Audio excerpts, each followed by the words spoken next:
In this film, we shall be investigating the universe's smallest building block, the atom.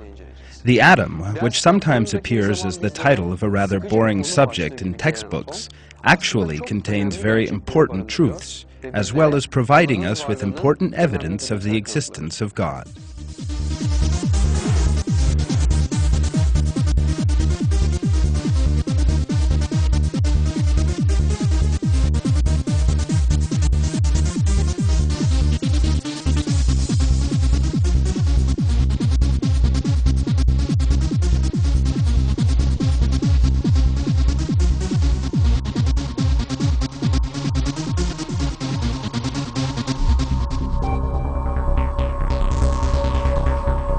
Atoms are everywhere. Everything we refer to as matter, in other words, our own bodies, our rooms, our homes, all consist of atoms. The reason we are able to perceive the atoms around us as matter is that the electrons in the atom's orbits collide with the photons, and atoms attract or repel one another. You are not even touching the chair you are sitting in at this moment. In fact, the atoms in your body are repelling those in your clothes and the chair, and the feeling of touch arises in proportion to the force of that repulsion. We can never actually touch the matter we hold in our hand. If we did actually touch it, we would enter into a chemical reaction with it. That, of course, would mean that there could be no life.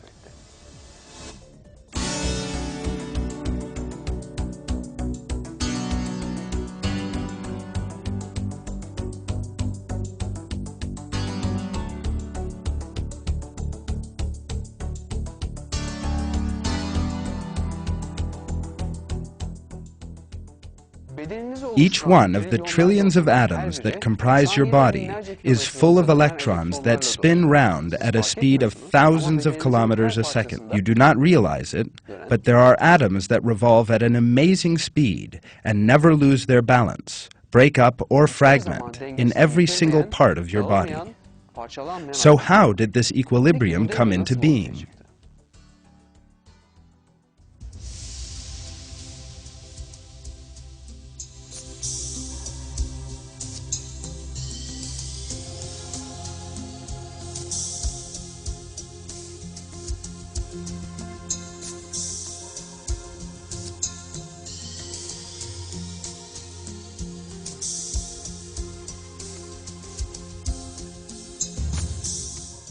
It all began with a huge explosion, known as the Big Bang.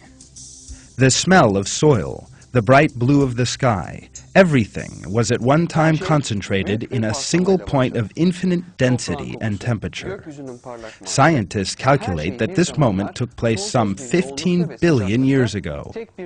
That moment was the beginning of the process in which the atom, the building block of matter, and subatomic particles formed in the wake of the explosion and combined together. Büyük bir patlamanın ardından oluşarak bir araya gelme sürecinin başlangıcıydı. The building block of all the systems that would come to constitute life, calculated right down to the finest detail, began to form from that first moment, within a specific plan. The structure of the atom is described in great detail in books on chemistry and physics. Yet there is one important point that is always glossed over. How did a system based on such sensitive balances, with such a tiny volume, come into being? Why did protons and neutrons come together in the wake of the Big Bang? And why did electrons begin to revolve around them? How is it that this unbelievable phenomenon was repeated everywhere in the universe, and that an almost infinite number of the flawless structures known as atoms came into existence? All these questions about the origin of the atom lead us to a single conclusion. God creates the entire universe. Scientists refer to this extraordinary creation in the universe as fine-tuning. This, in turn, reveals the existence of a creator who rules the whole universe. That creator is Almighty God, Lord of the worlds. He is the originator of the heavens and earth. When He decides on something, He just says to it, "Be," and it is.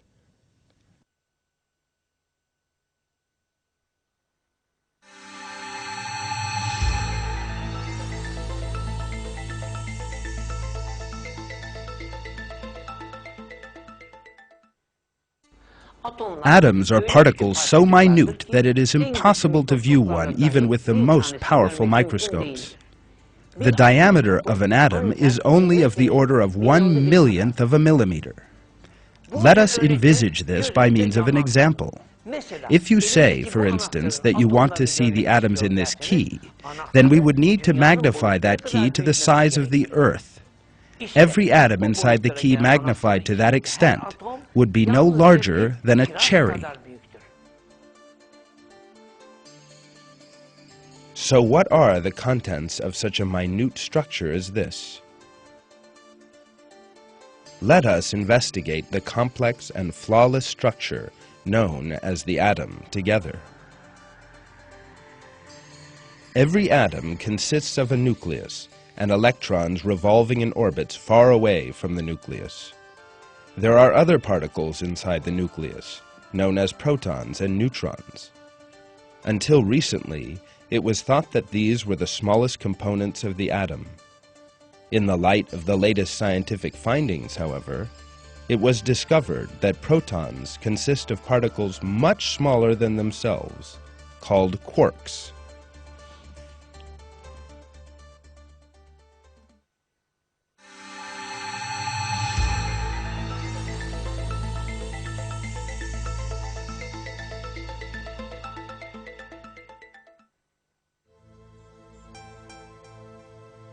The nucleus is located right at the center of the atom and is made up of a certain number of protons and neutrons, depending on the properties of that atom. The volume of the nucleus is equal to a 10/1000,000th of the volume of the atom. It is, of course, impossible to conceive of such a size. Let us therefore continue with the example of the cherry. If we magnify a key to the size of the Earth, then each atom inside the key would be the size of a cherry. If we want to see the nucleus in one of these atoms, then we would have to change the scale again. The cherry representing our atom must become a large ball 200 meters in diameter. Even at this unbelievable scale, the nucleus of our atom would not become any bigger than a very tiny grain of dust. Yet there is one thing even more surprising than that. Although its size is 1/10,000,000,000th of an atom's size, the nucleus's mass comprises 99.95% of the mass of the atom. How is it that something constitutes almost all of a given mass, while on the other hand, occupying almost no space? The density constituting the mass of the atom has not been distributed equally over it. In other words, just about the whole mass of the atom is concentrated in the nucleus.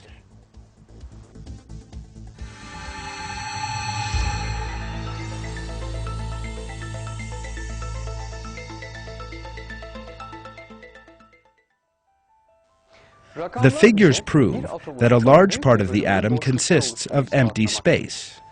Put at its simplest, the atom consists of a nucleus in the middle and electrons revolving around it. There is nothing between the nucleus and the electrons.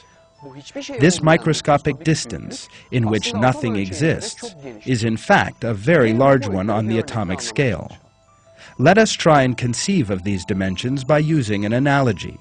There is a great space lying between the basic particles.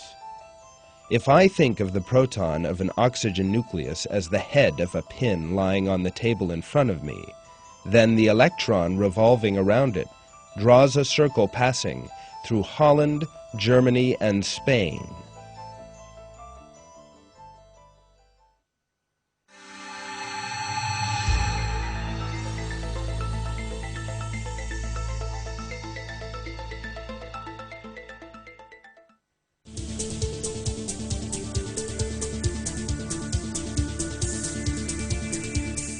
The protons and neutrons inside the nucleus of the atom constitute 99.95% of the mass of the atom and are the source of the variety of elements on Earth.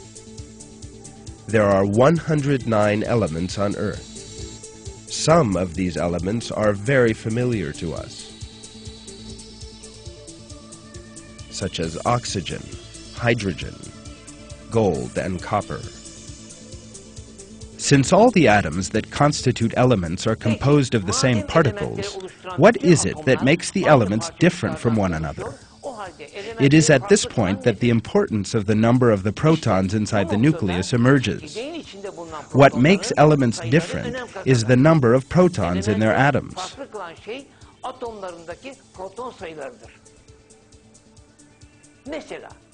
For example, there is 1 proton in the hydrogen atom, the lightest element, 8 in oxygen, and 79 in gold. It is only this difference in the number of protons that makes gold different from iron, and iron different from oxygen.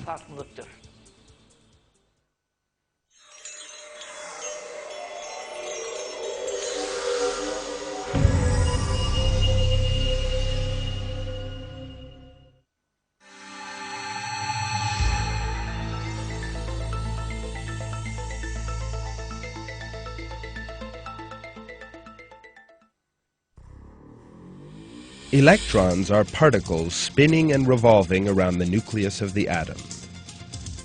This rotation is realized ceaselessly and in perfect order on paths we call orbits. To make a comparison between the size of electrons and the size of the Earth, if we enlarge an atom as big as the Earth, the electron would be in the size of an apple. Dozens of electrons in a space far too small to be seen even under the most powerful microscope revolve around the nucleus in different orbits at the unbelievable speed of 1,000 kilometers a second.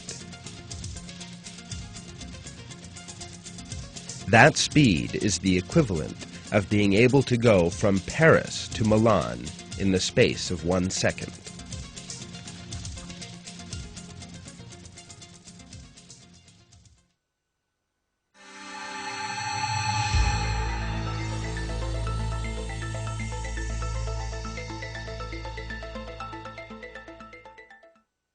There are certain forces that keep the atom, the fascinating structure of which we have been describing, together. In order to understand this, let us look at the center of the atom, the nucleus. At a carbon atom nucleus, for example, the atomic weight of a carbon atom is 6. This means there are 6 protons in the nucleus. Yet there is an interesting point here. All protons carry a positive electric charge, and particles with the same charge repel one another. How is it then that protons, which should repel one another, remain together? In the face of this question, scientists hypothesized that there was a force binding protons together, and named it the strong nuclear force. This strong nuclear force is one of the 3 basic forces operating in the atom. The second is the weak nuclear force that affects the neutrons alongside the protons. The third is the electromagnetic force, which keeps the electrons revolving around the nucleus of the atom in their orbit. Electrons carry a negative charge and are attracted by the electromagnetic force towards the positively charged nucleus. The centrifugal force they acquire as they revolve balances the electromagnetic force, and they thus remain in orbit. There is one more force operating in the universe as a whole, in addition to these 3 basic forces that affect the atom. That is the gravitational force. The information we have seen so far can be found in any book on physics, yet there is an important fact that is generally never mentioned. The strengths of these 4 fundamental forces in the universe are very different, and that difference depends on a very sensitive balance. The strong nuclear force, for example, is some billion times greater than that of gravitation. There is a more than million-fold difference between the strong nuclear force and the electromagnetic force. What would happen if these differences were slightly different? For instance, if the strong nuclear force in the atoms that comprise your body at this moment were slightly weaker, your body would instantly fragment. A variation of just 1 in 1,000 would be sufficient for this to happen. Yet thanks to the delicate equilibrium of the four fundamental forces, the atoms that make up your body and the rest of matter always remain stable. This sensitivity in the levels of the four fundamental forces astonished scientists. One of these, the renowned physicist Paul Davies, makes this comment: "Had nature opted for a slightly different set of numbers, the world would be a very different place. Probably we would not be here to see it. When one goes on to study cosmology, incredulity mounts. Recent discoveries about the primeval cosmos oblige us to accept that the expanding universe has been set up in its motion with the cooperation of astonishing precision." Another striking aspect of this fact emerges when the concepts employed are elaborated on. We have seen that scientists refer to the physical forces in the universe as the four fundamental forces. Yet that definition does not explain the existence of these forces and why they are so finely balanced. If we go beyond that definition, we encounter the fact that Almighty God orders the universe at every moment. This truth, arrived at by modern physics, is in fact nothing more than the discovery of a secret revealed in the Quran 1,400 years ago.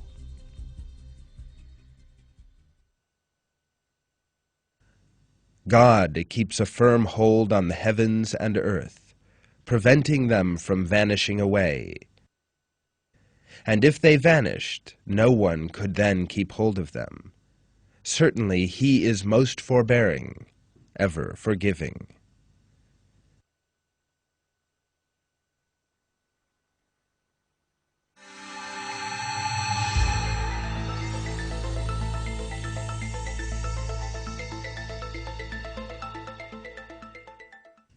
At the outset, we said that the atom was the building block of everything we see around us, and we have indeed witnessed how the flawless balances in the atom are maintained with great sensitivity. In this section, we shall be taking a further step and examining how atoms combine to form molecules, another link in this chain of miracles.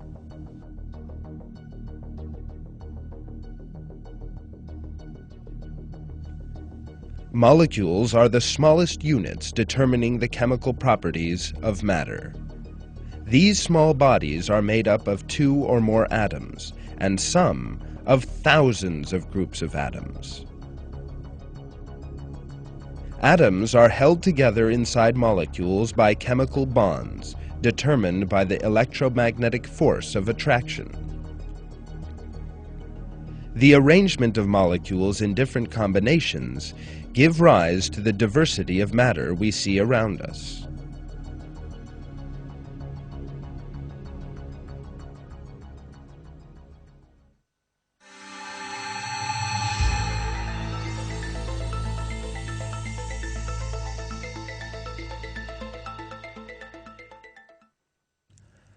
Carbon is the most vital element for living things because all living organisms are constructed from compounds of carbon.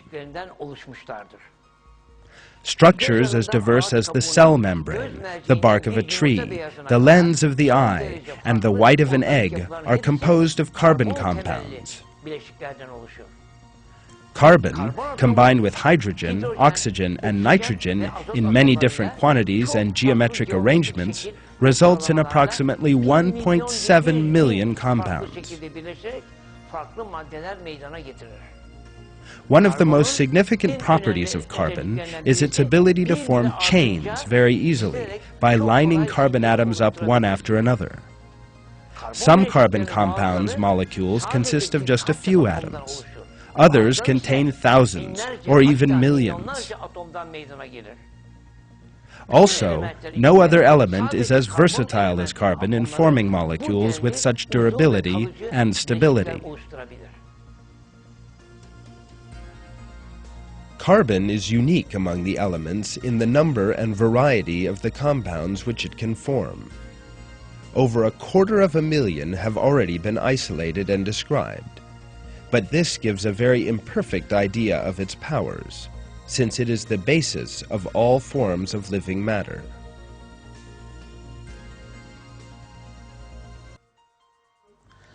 Science today is still unable to fully understand the capacity of the carbon atom. In laboratories, new compounds are produced every day. Currently, it is possible to talk about almost 2 million compounds. As it is known, the carbon atom is capable of forming approximately 1.7 million compounds. While the other elements can form a total of 300,000 compounds, carbon, in an extraordinary manner, is able to form 1.7 million just on its own. In conclusion, the carbon atoms form 85% of all known compounds. The question of how the carbon atom first came into existence leads us to another miracle. The carbon atom forms through a series of nuclear reactions in the center of giant stars. However, these reactions have such delicate physical balances that despite being a materialist himself, even the renowned British astronomer Fred Hoyle, who discovered this, was unable to refrain from saying that a super-intellect had intervened in physics. God has created the universe with a flawless harmony. In referring to a super-intellect, Hoyle admits the manifest existence of God.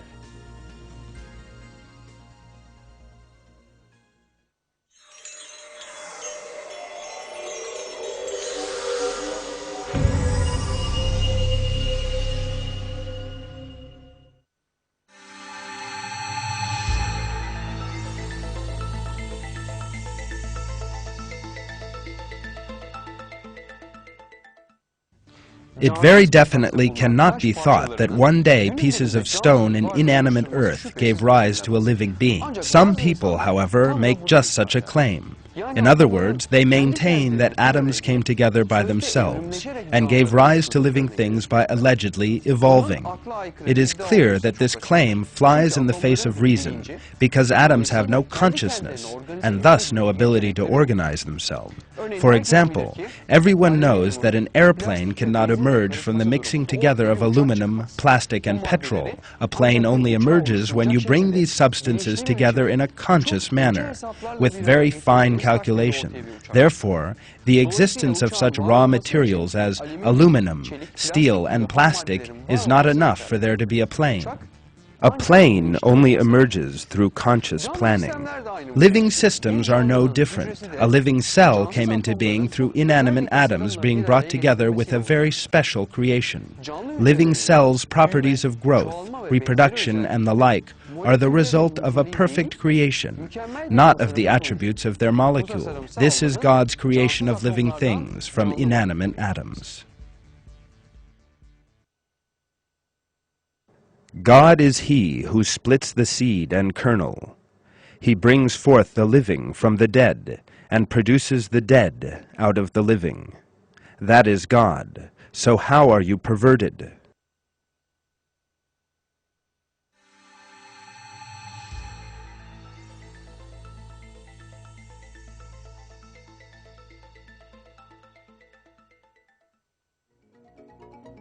There is a great power stored within the nucleus of the atom. So great is that power that with the discovery of this energy, humanity is able to make giant canals connecting oceans together, build mountain passes, and produce artificial climates. This force, used in nuclear energy and medicine, is without doubt of vital importance in the present day.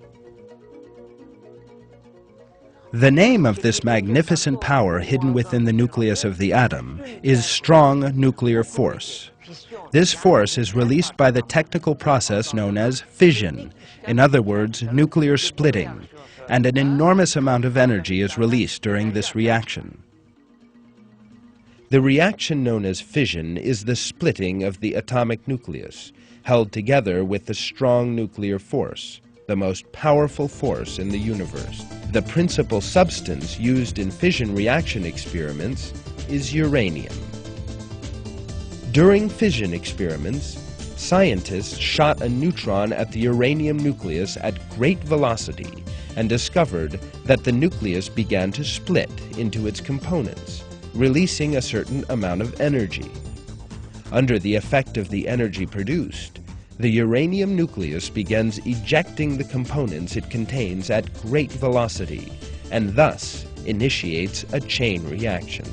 Each newly split nucleus behaves like the initial uranium nucleus. Thus, a chain of nuclear reactions starts. A large number of uranium nuclei are split into fragments as a result of these chain reactions, causing an enormous amount of energy to be released.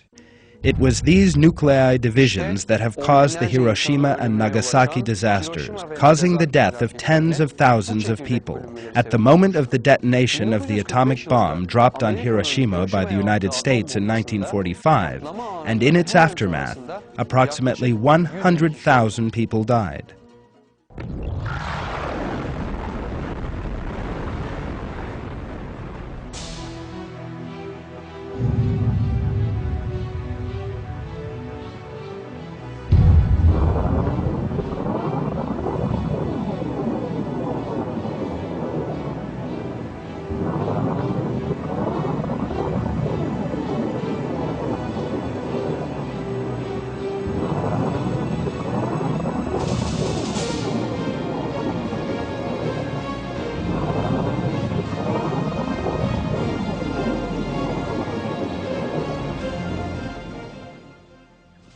Another atom bomb dropped on Nagasaki by America caused the death of another 40,000 people right at the moment of detonation.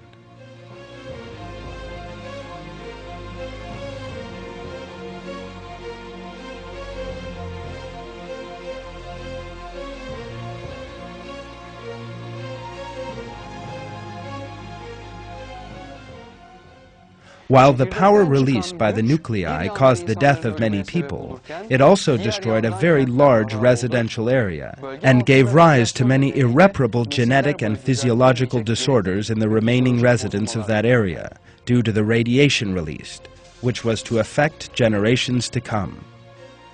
How is it, though, that while our Earth, the whole atmosphere, and everything animate and inanimate, including us, are composed of atoms, this incredible force stored in the atom is not released by natural means? Because the flawless equilibrium in the creation of the atom keeps this force under control. The chain reaction that causes a nuclear explosion can only be produced by artificial means.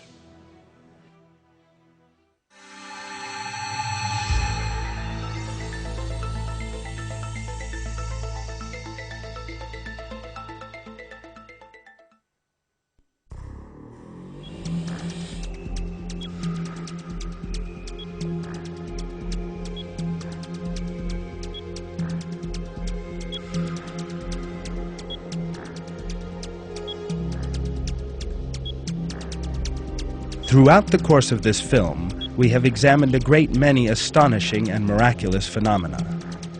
We have seen that a body consisting of atoms breathes the atoms in the air, eats the atoms in food, and drinks the atoms in water. What we have seen is nothing else than the collision of photons and the electrons in the atoms in your eye. What about what we perceive through touch? That too consists of the atoms in our skin, repelling the atoms in objects. The structure of the atom possesses a very complex equilibrium and design. None of these structures, therefore, could have come into being by chance, as materialists who deny the existence of God admit. Chance gives birth only to chaos, corruption, disorder, and error. The magnificent harmony, order, and equilibrium in the atom show that all of life is the product of a conscious and flawless creation. All these scientific facts we have seen so far demolish atheistic philosophy in an incontrovertible manner and prove that the origin of everything, animate or inanimate, is not blind chance, but creation. The creator of all that exists is Almighty God, Lord of the worlds. In one verse of the Quran, it is revealed, "In the creation of the heavens and earth, and the alternation of the night and day, and the ships which sail the seas to people's benefit, and the water which God sends down from the sky, by which he brings the earth to life when it was dead, and scatters about in it creatures of every kind, and the varying direction of the winds, and the clouds subservient between heaven and earth. There are signs for people who use their intellect."